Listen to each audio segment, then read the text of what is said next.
Hi, welcome to అమ్మ వంటలు. ఈరోజు గుత్తి వంకాయ కర్రీ ఎలా చేయాలో మీకు చూపిస్తాను. ముందుగా ఆనియన్స్ ముక్కలు కట్ చేసుకుని మిక్సీలో వేసుకుని గ్రైండ్ చేసుకుందాము. ఒక బౌల్ తీసుకుని ఈ ఆనియన్ పేస్ట్ని వేసుకుందాం. ఒక స్పూన్ అల్లం వెల్లుల్లి పేస్టు, స్పూన్ ధనియాల పౌడర్, గరం మసాలా, కారం, పసుపు, సాల్ట్ వేసుకుందాము. ఇదంతా మంచిగా కలుపుకోవాలి. వంకాయల్ని ఇలా గుత్తిలా కట్ చేసుకుని ఈ పేస్ట్ని పెట్టుకుందాము. ఇప్పుడు కడాయి తీసుకుందాం. కడాయిలో 2 స్పూన్స్ వరకు ఆయిల్ వేసుకుందాం. ఆయిల్ హీట్ ఎక్కిన తర్వాత ఈ వంకాయలు మనం వేసుకుందాము.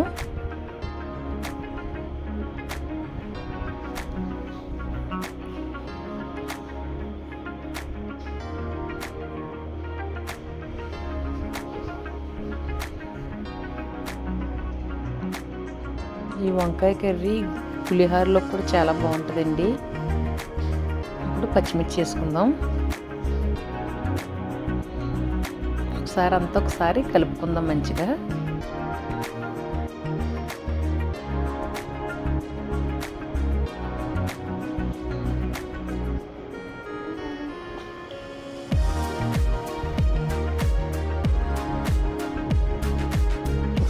ఒకసారి మళ్ళీ కలుపుకున్న తర్వాత 3 నిమిషాలు మూత పెట్టుకుందాం మనం. కరివేపాకు వేసుకుందామండి. కరివేపాకు చాలా బాగుంటుంది గుత్తి వంకాయలోకి.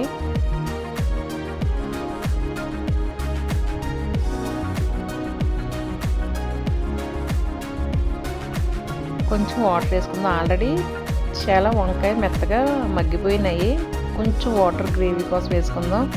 వాటర్ లేకుండా సిమ్లో పెట్టుకుని మగ్గబెట్టేసుకుని అయిపోద్ది కర్రీ. నేను కొంచెం గ్రేవీ కావాలని చెప్పేసి వాటర్ వేసాను.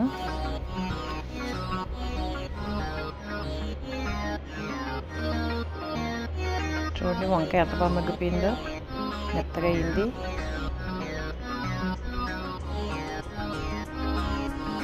అంతే, మన కర్రీ రెడీ అయిపోయిందండి. ఈ వీడియో కనుక మీకు నచ్చినట్టయితే లైక్, షేర్, సబ్స్క్రైబ్ చేయండి. Thank you.